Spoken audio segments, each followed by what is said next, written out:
পুষ্পিতা ঘরে ঢোকা মাত্রই পেল ভাতখানা লুফে নিল নোহা। মেয়েটা ভড়কালো, ভয় পেল, প্রকোপে চেয়ারের ওপর বসে পড়ল ধপ করে। গোল চোখে চেয়ে বলল, কি হয়েছে? নোহার চোখ মুখ থমথমে, চাউনির ভাষা তীক্ষ্ণ, গম্ভীর কণ্ঠে শোধালো, কি করছিলি ওখানে? পুষ্পিতা বুঝতে না পেরে বলল, কোথায়? তোর স্যারের ঘরে। ও মৃদু হেসে বলল, ও আরে আর বলিস না, স্যার রান্না করতে গিয়ে হাত কেটে ফেলেছেন, সেই জন্যই আমি। নোহা মাঝপথে কথা কেড়ে নেয়, টেনে টেনে বলে, সেজন্য মায়াদেবী মায়া করে স্যারের রান্না করে দিয়ে এলেন, তাই তো? পরপরই নাক ফুলিয়ে বলল, দুটো ব্যাচেলার ছেলের বাসায় এভাবে যেতে তোর ভয় করলো না? এখনও এত আবুল কেন তুই? পুষ্পিতা ঠোঁট উল্টায়, এভাবে বলছিস কেন?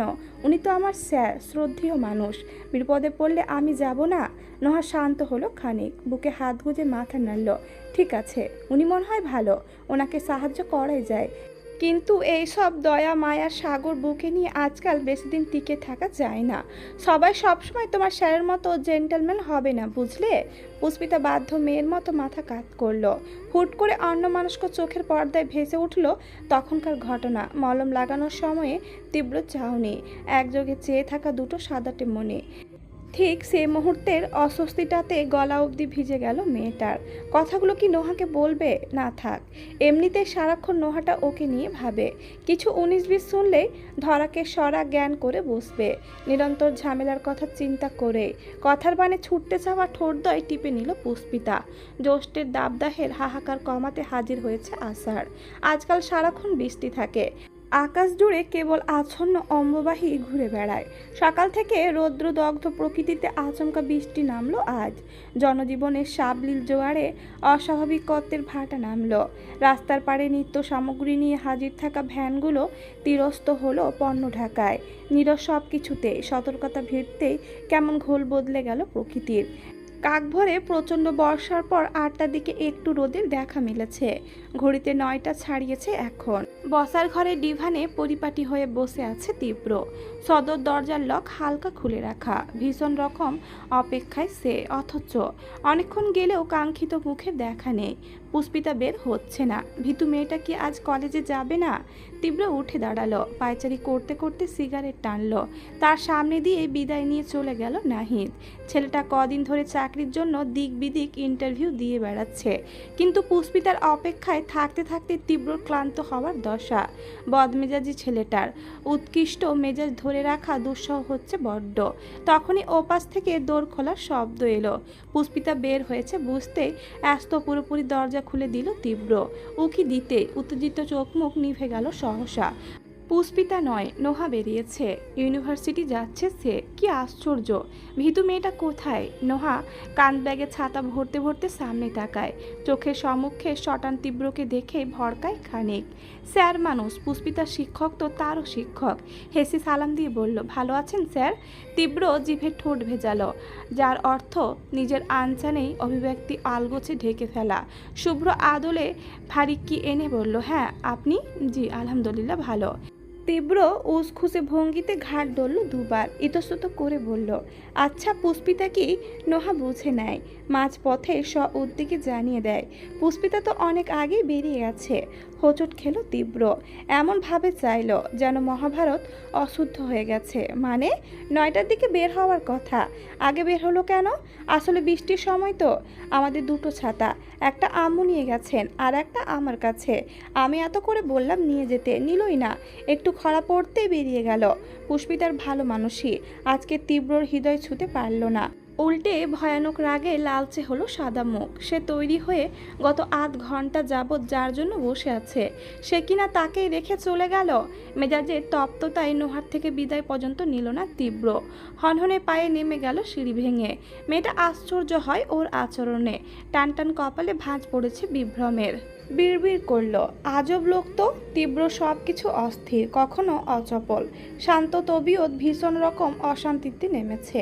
লালিত সরু নাকটা দেখে ঠাহর হচ্ছে তার মেজাজ খারাপের ধরন, কিন্তু এই খারাপ হওয়া নিতান্তই অযাচিত অকারণে। ওর একটাই কথা, ভীতু মেয়ে কেন আগে আগে বের হবে? সে আসবে ওর সাথে, একই গাড়িতে পাশাপাশি বসবে, কথা হবে দুজনের। অতি নৈকট্য তার মেদুর মুখবিবর দেখে দেখে বুক জোড়াবে তীব্র। তার ওপর সে যে কাল উত্তম কুমারের শখানে গান দিয়ে জিপের ক্যাসেট ভরেছে, সেসব শুনবে কে এখন? অভদ্র মেয়ে কোথাকার। স্যারের আগে কলেজে আসে, বের করছে আশা। তীব্র রাগে গজগজ করতে করতে ক্লাসরুমের সামনে এসে থামলো। রমিজ হাসান ক্লাস নিচ্ছিলেন ভেতরে। ও পিঠের সাথে হাত বেঁধে দাঁড়িয়ে থাকে। উদ্দেশ্য উনি বের হওয়া মাত্রই ঝড়ের বেগে এন্ট্রি নেওয়া। ফোরকান আহমেদ সবে মাত্র কলেজে ঢুকেছেন। নিজের কক্ষে যাওয়ার সময় হঠাৎ চোখ গেল ফার্স্ট ইয়ারের ক্লাসরুমের দিকে। তীব্র উল্টো ঘুরে দাঁড়িয়ে আছে সেথায়। এই গোটা কলেজে এমন পেটানো দৈহিক গড়নের একজনই আছে, তাই ভদ্রলোকের চেনার গলদ হয়নি। ওকে ওভাবে দাঁড়িয়ে থাকতে দেখে ভেতরে না ঢুকে এগিয়ে গেলেন তিনি। ছেলেটার বাবা স্বরাষ্ট্রমন্ত্রী, অথচ তুচ্ছ শখের বসে এখানে শিক্ষকতা করতে এসেছে। কত বড় মন! এই কম বেতনের চাকরি, তাও অমন মফস্বলে। সত্যি শখ জোরদার না হলে অট্টালিকা ছেড়ে কেউ আসতে পারতো না কখনো। তীব্রর পেছনে এসে দাঁড়ালেন ফোরকান। মিস্টার তালুকদার, কি ব্যাপার এখানে আপনি? তীব্র রেখাযুক্ত কপাল সজাগ হলো অমনি। উল্টো থেকেই দন্তপাটে পিষল, কটমটিয়ে ভাবল, এই বুড়াটার এখনই আসতে হলো। মন চাইছে একটা লাথি মেরে ভোতা চেহারার নকশা পাল্টে দিই, অথচ ফিরল হাসি হাসি চেহারায়। খুব শিষ্টের ন্যায় বলল, ক্লাস নেব স্যার। রমিজ স্যার বের হওয়ার অপেক্ষায় করছিলাম। বিস্মিত ফোরকান চটমট হাত উল্টে সময় দেখলেন ঘড়িতে। তেমনই বিস্ময় তার কণ্ঠে। এখনো তো 5 মিনিট বাকি, আপনি এখনই দাঁড়িয়ে আছেন? তীব্রর ভেতরটা চেঁচিয়ে উঠল তেজে। আমার যেখানে ইচ্ছে দাঁড়াবো, দরকার পড়লে শুয়ে থাকবো এখানে। তোর বাপের কি শালা? তোর বাপের জায়গা এটা? ডিপার্টমেন্ট হেড, এখনই সামনে থেকে সর। হাতটা নিস্পিস করছে কিন্তু, যে কোনো সময় নাক থেতলে দেব। মুখে বিস্তর হাসি এনে বলল, আসলে এইটুকুন বলে ঘাড় চুলকালো। কথা খুঁজে খুঁজে জানালো, অফিস রুমে ভালো লাগছিল না, ভাবলাম অল্প সময় আছে, থাকি এখানে। আর ওদেরও আজ একটা নতুন টপিক পড়াবো, সেসবের জন্য একটু তাড়াহুড়ো। আপনি তো জানেন স্যার, আমি ক্লাস নিতে কত পছন্দ করি। ফোরকান মুগ্ধতায় আরেকবার অপ্লুত হয়ে পড়লেন। এই তীব্র তালুকদার পুরো কলেজের কাছে এক উজ্জ্বল দৃষ্টান্ত। আহা, কাজের প্রতি কত ডেডিকেটেড ছেলেটা। তার পছন্দের মাত্রা প্রগাঢ় হলো আরও। হাতটা তুলে কাঁধে রাখলেন ওর। তীব্রর গা জ্বলে উঠল রাগে। বক্র নজর ফেলে একবার দেখল সেথায়। মন চাইলো হাত মুচড়ে হাড্ডি বাঁকা করে দিতে, করল না। বরং আঙুলে নিস্পিসে ভাব কমাতে সিও ডান হাতের ফাইলটা শক্ত করে চেপে ধরল, সাথে বাম হাত মুঠো করে পকেটে ভরে রাখল। যুদ্ধ চালালো ক্রোধের টঙ্কার সামলানোয়। ওদিকে ফোরকান গদগদ হয়ে বললেন, আপনার কাজের প্রতি এই আগ্রহটাই আমাকে ভীষণ মুগ্ধ করে mister Talukdar. All the best for everything. তীব্র হাসলো, মাথা নাড়ল। ফোরকান চলে গেলেন। ঝকঝকে দাঁত খিচে সে পথে চেয়ে থাকলো তীব্র। ভদ্রলোকের হাত রাখা কাঁধের জায়গাটা ঝাড়ল, ঠিক ধুলো ঝাড়ার মতন। বিড়বিড় করলো, শালা খরগোশের বাচ্চা, তোর মুগ্ধতা ধুয়ে তুই পানি খা। ঘন্টা বাজলো। রমিজ স্যার বেরিয়ে এলেন। প্রশংসার মতন হাসি ছড়িয়ে বললেন, তীব্র স্যার ক্লাস নেওয়ার জন্য দাঁড়িয়ে আছেন? আমাকে একবার বললেই তো আরেকটু আগে বের হতাম। এমন সুন্দর কথার বিনিময় তীব্র সৌজন্য দেখালো না। ছোট করে, সমস্যা নেই বলেই ক্লাসে ঢুকে গেল। পাত্তা না পেয়ে আহত হলেন তিনি। কালো চেহারায় আমাবস্যা নিয়ে নিজের কাজে চললেন। দাঁড়িয়ে যাওয়া সব শিক্ষার্থীদের বসার জন্য হাত উঁচালো তীব্র। টেবিলের কাছে এসে দাঁড়াতে দাঁড়াতে চশমার ফাঁক দিয়ে হন্য নজর দিশাহীন ছুটছে। খুঁজে বেড়াচ্ছে পরিচিত কোনো মুখ। এত এত স্টুডেন্ট ছাপিয়ে সামান্য কয়েক সেকেন্ডে দৃষ্টিরা গন্তব্য ছুঁতে পারে না। নামিয়ে আনলো ফের। এই 1 মাসে তীব্র ক্লাস নিয়েছে ছেলেদের দিক চেয়ে চেয়ে, এখনও তাই। তবে ব্যাপৃত কণ্ঠে গম্ভীরতা। আজকে কিছু প্রশ্ন ধরবো তোমাদের। এতদিন কি পড়ালাম, তোমরা কি শিখলে আমিও একটু দেখি। সমস্বরে আওয়াজ এলো, ওকে স্যার। তীব্র চারপাশে তাকায়। এলোমেলো দৃষ্টি ফেলতে ফেলতে ঘোষণা ছড়ে, যাকে বলতে বলবো শুধুমাত্র সে উত্তর দেবে। কেউ আগবাড়ি একটা কথা বললে ক্লাসের বাইরে কান ধরিয়ে দাঁড় করে রাখবো। এই বয়সে সেটা নিশ্চয়ই ভালো লাগবে না। বিগত মাসখানেক যাবৎ স্বভাবে হাস্য উজ্জ্বল শিক্ষকের কথায় চেহারায় উষ্ণতা। আজ রাগ ক্ষোভের আঁচ পেতেই ততষ্ট ক্লাসরুম আগের চেয়েও নিস্তব্ধ হয়ে পড়ল। তীব্র একটু চুপ থেকে প্রশ্ন করল, মৌলিক ব্যষ্টিক অর্থনীতি সম্পর্কে আমাকে কেউ একটা ছোটোখাটো বিশ্লেষণ দাও। কে পারবে? সিংহভাগ হাত তুলল সাথে সাথে, কিন্তু তীব্র চিলের নজর ভিন্ন কোথাও আটকে। নীরব তল্লাশিতে ধরা পড়েছে পুষ্পিতা। প্রমোশন হয়েছে মেয়েটার। পেছনের বেঞ্চ ছেড়ে আজ মাঝের সারিতে বসেছে। পাশে বসা তনুজা দুই হাত তুলে রাখা, চোখে মুখে উত্তেজনা। তীব্র একবার পড়া ধরুক খুব করে চাইছে, কিন্তু পুষ্পিতা হাত তোলেনি। তার একটা বিশেষ সমস্যা আছে, 10 জনের সামনে দাঁড়িয়ে গুছিয়ে কথা বলতে পারে না। মুখস্থ জিনিসও আউলে যায়। জড়তা, সংকোচে কণ্ঠনালী সহ আস্ত শরীরটাই চুর হয়ে থাকে। কিন্তু তীব্র নিশানা করলো ওকে, বলল, এই যে আপনি 4 নম্বর বেঞ্চের কালো ওড়না, আপনি দাঁড়ান। পুষ্পিতা চমকে গেল। সে তো হাত তোলেনি, তবে স্যার ওকে ধরলেন কেন? আল্লাহ! ভীত শঙ্কিত বদনে উঠে দাঁড়ালো মেয়েটা। তনুজার আগ্রহ মাটি। হাত নামিয়ে চসূচক শব্দ করলো, ধুর, আজকেও আমাকে ধরল না। কেন যে সবুজ পরে এসেছি, কালো পরে এলে ভালো হতো। পুষ্পিতা জিভে ঠোঁট ভেজায়। তীব্রর মেঘের মতো স্বর, যে প্রশ্ন করলাম সেটা গুছিয়ে বলুন। ঢোক গিলল ও। উত্তরটা তার জানা, যাকে বলে কণ্ঠস্থ, কিন্তু গুছিয়ে বলতে পারবে না। তার ওপর ক্লাসের সবাই সামনে পেছনে আশেপাশে সব কেমন করে চেয়ে আছে। এতে তো জানা বিষয় এমনি গুলিয়ে যাবে। পুষ্পিতা টের পাচ্ছে ওর হাত পা কাঁপছে। আচ্ছা, লিখে দিলে হবে, বলবে সে কথা? তীব্র প্রশ্ন করেছে ঠিকই, কিন্তু উত্তর জানতে অনাগ্রহী। তার চোখ অন্যদিকে। পুষ্পিতা সুন্দরী। কলেজে আগমনের পর থেকেই পেছনে কিছু ছেলে মেয়েদের ছুক বেড়েছে। তীব্র সেটা ধরতে পারল তখন, যখন ক্লাসের সবগুলো ছেলে ড্যাব ড্যাব করে দেখছিল ওকে। ক্রোধের জ্বলন্ত দাবানলে মস্তিষ্ক ফেটে যাচ্ছে তার। এগুলোর এত সাহস কার দিক চেয়ে আছে জানে? ওদিকে মুখে কুলুপ এঁটেছে পুষ্পিতা। দু একবার থেমে থেমে আওড়ালো, মৌলিক অর্থনীতি হচ্ছে। তীব্র আগে থেকে খেপেছিল, এবার বেড়ে প্রকাণ্ড হলো তা। ডাস্টার তুলে ধড়াপ করে বাড়ি দিল টেবিলে। অমনি হক চুকিয়ে ঘুরে চাইল সবাই। পুষ্পিতার কলিজা ছলাৎ করে ওঠে, আতঙ্কের ডানে বামে লাফায়। তীব্র চিবিয়ে বলল, আমি এদিকে, তাই সবার চোখ এইদিকে থাকা চায়। তনুজা নিজে নিজে বলল, সবারটা থাকবে কি না জানি না, তবে আমার চোখ আজীবনের জন্য তোমার ওপরই লক করে দিয়েছি। তীব্র পুষ্পিতার দিকে দেখল। নির্মল মুখ, ফ্যাকাসে লাগছে কেমন। মন গলেছে তার, গলেনি। কেমন ধমকের সুরে বলল, বসো। পুষ্পিতার অনন জুড়ে মেঘ ছড়ালো। লজ্জায় নুইয়ে এলো দেহ। জানা জিনিস বলতে না পারায় শোকে মাথা নামিয়ে নিশ্চুপ বসে পড়ল। তীব্র চাইছিল তাকে ফেলে আসার জন্য পুষ্পিতাকে দাঁড় করিয়ে রাখার ছোটোখাটো শাস্তি দিবে, কিন্তু মেয়ে দাঁড়াতে সবগুলো ছেলে যেভাবে তাকিয়েছে, এতেই তালুর রক্ত অবধি টকবক করছে ওর। জীবনে প্রথমবার অমন ভয়ানহ রাগ। আতস্ত করতে বাধ্য হলো ছেলেটা। উল্টে শান্ত থাকার প্রয়াস খাটিয়ে কোনো রকমে ক্লাস করালো।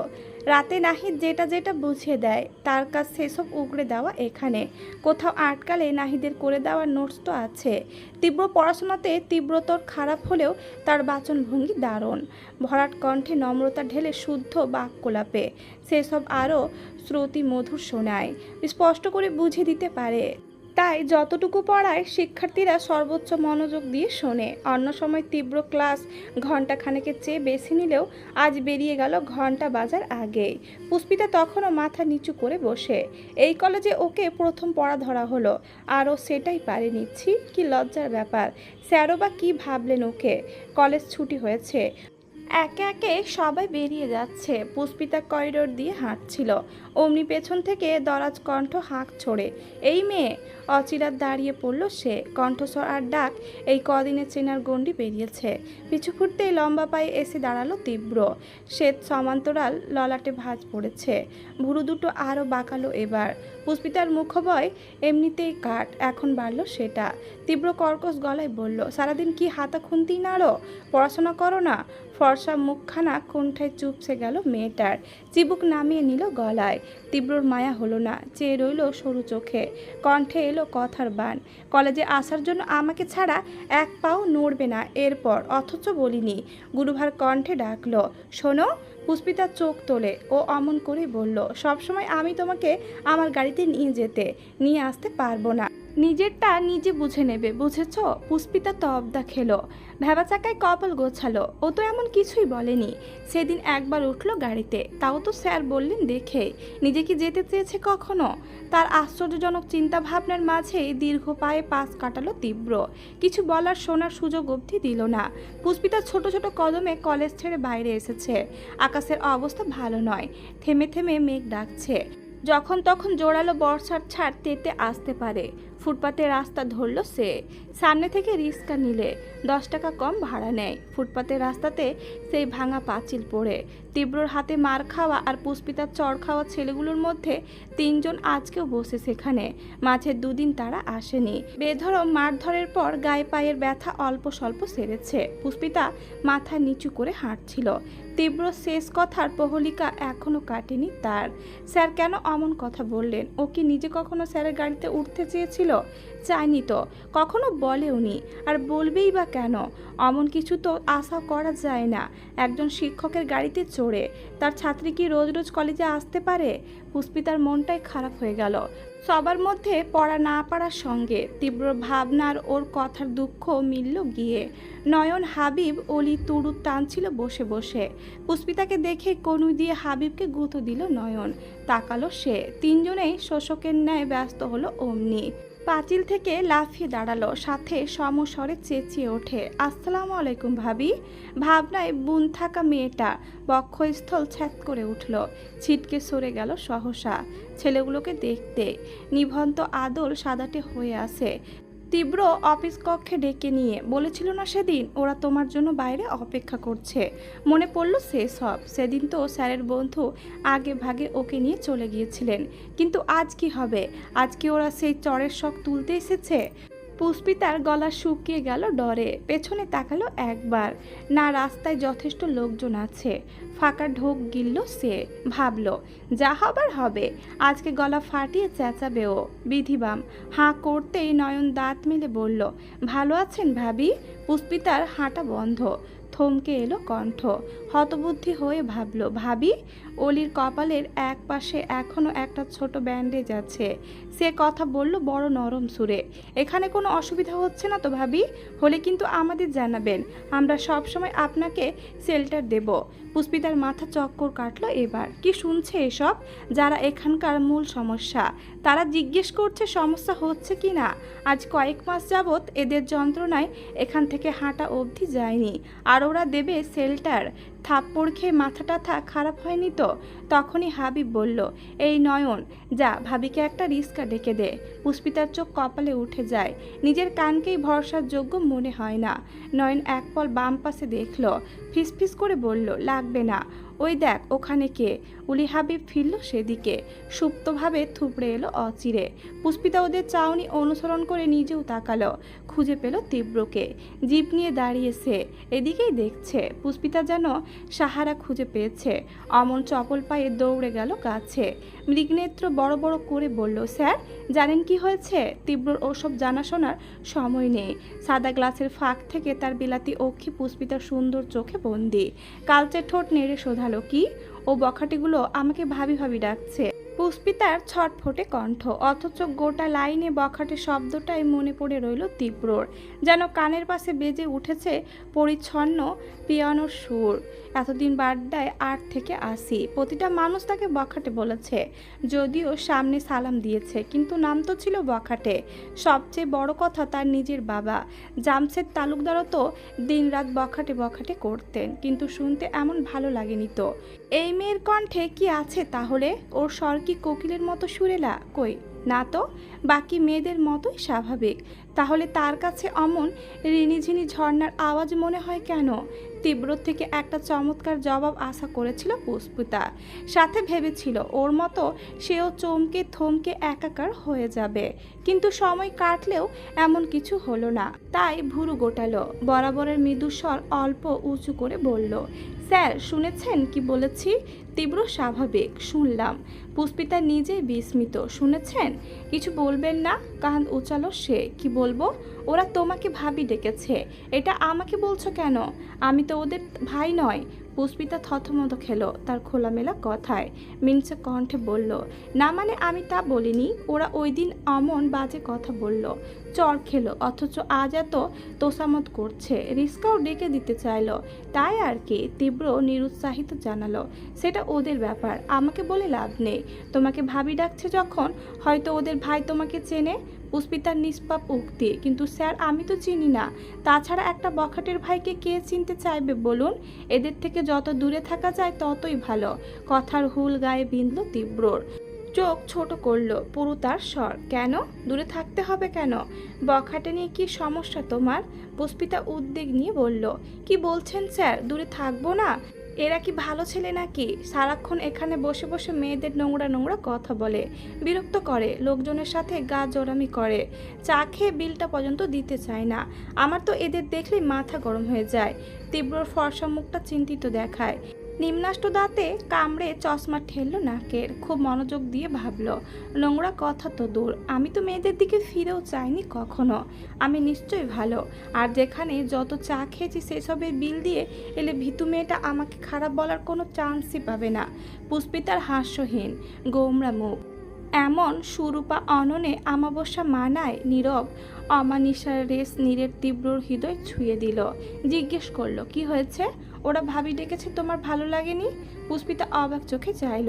ওনা বলতে স্যার বুঝে গেলেন। নরম কণ্ঠে শশব্যস্ত বলল, একটুও না। বখাটেরদের ভাবি হতে কি ভালো লাগে? মন চাইছে সেই দিনের মতো গিয়ে একটা ঠাস করে মেরে দিই। ভুরু উচালো সে। তাই? শিশুসুলভ ভঙ্গিতে মাথা নাড়ল মেয়েটা। হাসি পেল তীব্রর, ঠোঁট কামড়ে হাসলো স্বল্প। বখাটে ভাবি ডাকা এই অবস্থা। দুদিন পর যখন বখাটের বউ হবি তখন কি করবি রে মেয়ে? মুখে বলল, এসো। সেদিনের মতো হাত টেনে ঠিক ওদের সামনে নিয়ে দাঁড় করাতেই ভড়কে গেল পুষ্পিতা। নয়নরা তীব্রকে দেখে পাঁচিল রেখে নেমে দাঁড়ালো আবার। ভীত সন্ত্রস্তের ছাপ পড়ল মুখে। হাবিবের চোখে সানগ্লাস ছিল। তীব্র আদেশ ছুড়ল, চশমা খোল। তুরন্ত চশমা খুলে বুক পকেটে গুজে রাখলো সে। আগে ভাবি ডেকেছে কে? তীব্রর প্রশ্নে পুষ্পিতার চোখ মুখে পরিবর্তন এসেছে। যেন আজকে সে ভীষণ সাহসী। সেই দিনের মতো ভয় ডরের চিহ্ন মাত্র নেই। বিভ্রান্ত ছেলেগুলোকে একবার একবার দেখে আঙুল তুলল নয়নের ওপর। ও তীব্র ঠান্ডা আদেশ, মারো। হতভম্ব তারা। আজকের অপরাধ কি? আজ তো কিছু করেনি। জিজ্ঞেস করতে মুখ খুলবে, পূর্বে নয়নের গালে কোমল হাতে শক্ত চড় পড়ল। কোঠর থেকে ঠিকরে পড়া চক্ষু নিয়ে পুষ্পিতার দিক চেয়ে রইল সে। তীব্র বলল, যাও, আমি আসছি। পুষ্পিতা বুক ফুলিয়ে হাসল। পৈশাচিক আনন্দ পেয়েছে আজ। আর জীবনে ভাবি ডাকবি? সে যেতেই তীব্র ওদের দিক তাকায়। হাবিব অলি চট জলদি নিজেদের গালে চেপে ধরে দুই হাতে। ভেবেছে তীব্র ওদের মারবে এখন, তবে সে এমন কিছুই করেনি। নয়নের চেপে রাখা কপল থেকে হাতটা নামিয়ে দিল শুধু। সহানুভূতির ভান টানল কথায়। বেশি জোরে লেগেছে? শিশুর মতো মাথা নাড়ালো নয়ন। কাঁদো কাঁদো কণ্ঠে বলল, ভাই আপনিই তো সেদিন বললেন যেখানে মেয়েটাকে দেখবি সেখানে ভাবি ডাকবি। আমরা তো তাই করলাম, কত ভালো ভালো কথা বললাম, তারপরেও মারলো কেন? তীব্র চশমা খুলল। নয়নের শার্টের কোনা দিয়ে গ্লাস মুছে চোখে পড়ল আবার। সেটা আমি বলেছিলাম, কিন্তু তোদের ভাবি ডাক ওর পছন্দ হয়নি। মারবে বলে আবদার করেছে। এখন তোদের ভাবির আবদার না রেখে পারি? পরপরই কান চাপড়ে বলল, অ্যানিওয়ে যাই হয়ে যাক না কেন, গালে চড় একটা পড়ুক বা 10টা, তোদের ভাবি ডাক যেন বন্ধ না হয়, ওকে? শীতল তর্জন গর্জন দিয়ে প্রস্তার নিল সে। তিনজন বুদ্ধিভ্রষ্ট বনে চেয়ে থাকে। অলি নাক চোখ কুচকে আওড়ায়। এই বেটা তো আজব জিনিস। চোরকে বলছে চুরি করতে, গৃহস্থকে বলছে সজাগ থাকতে। অমন আধ পাগল মাস্টার আমি আমার জীবনে দেখিনি। বাকিরা সাই মেলালো। জোর যার মুলুক তার, সেই অর্থ মেনে নিয়ে আগের জায়গায় নিশ্চুপ বসে পড়ল আবার। তীব্র কাছে আসতেই পুষ্পিতা চমৎকার করে হাসল। উজ্জ্বল মুখশ্রীর, মুক্তোর মতো চিরল দাঁতের হাসিতে বাপাসটা থমকে আসে তার। সেই প্রফুল্ল স্বরে বলল, আপনাকে অনেক ধন্যবাদ স্যার। আমি তীব্র কথা টেনে নেয়। ধন্যবাদের বিপরীতে ছোট শব্দে বলে, গাড়িতে ওঠো। মেয়েটা থামে, কমে যায় হাসি। মাথা নেড়ে হাঁটতে গিয়েও থামলো আবার। নিশ্চিত হতে বলল, গাড়িতে? কিন্তু স্যার আপনি যে তখন বললেন আমি যেন গাড়িতে না উঠি।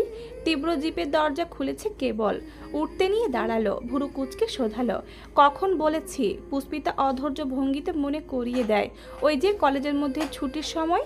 তীব্র ফটাফট বলল, ভেতরে কি বলেছি ভুলে যাও, এখন কলেজের বাইরে আছো না, এখন যা বলছি সেটা করো। পুষ্পিতা জড়বুদ্ধি হলো কিছু। আস্তে আস্তে যত দিন যাচ্ছে তীব্রকে কেমন রহস্য ঠেকছে তার, যার মতিগতি এক চুটকিতে বুঝে নেওয়া যায় না। আচ্ছা, পৃথিবীতে এমন দুর্বোধ্য মানুষও হয়? অম্বরে মাটিতে হাওয়ায় আজ বর্ষার রং বসন্তের উপহার। রূপকথা রাজপুত্রের মতন রথের মর্মম ধ্বনি নিয়ে ছুটে এসেছে শ্রাবণী। ঝপঝপে বাড়িপাতে অস্বচ্ছ জল জমেছে দিক বিদিক। পাকা সমান রাস্তার কতক স্থানে কালচে পিচের খবর নেই। চামড়ার মতো উঠে বেরিয়ে এসেছে খোয়া, কোথাও আবার গর্তের মতো ডেবেছে। অসমান জায়গায় ওই স্বল্প গর্তেই হৈ হৈ করে দখল নিয়েছে সলিল। কাঁধ ব্যাগটা বুকে চেপে রিস্কায় বসে আছে নোহা, অন্য হাতের মুঠোয় কোলের ওপর মেলে রাখা পলিথিন। সবুজ পলির গায়ে টুকটুকে রূপোর মতো জল। সম্মুখে রিস্কা চালক বৃষ্টিতে মরা কাকের মতো ভিজছেন।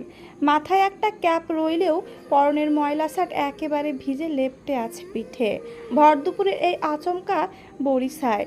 কিছুদিন যাবৎ বেশ নাজেহাল মানুষজন। রিস্কা চালকের কথা ভেবে মন খারাপ করলো নোহা।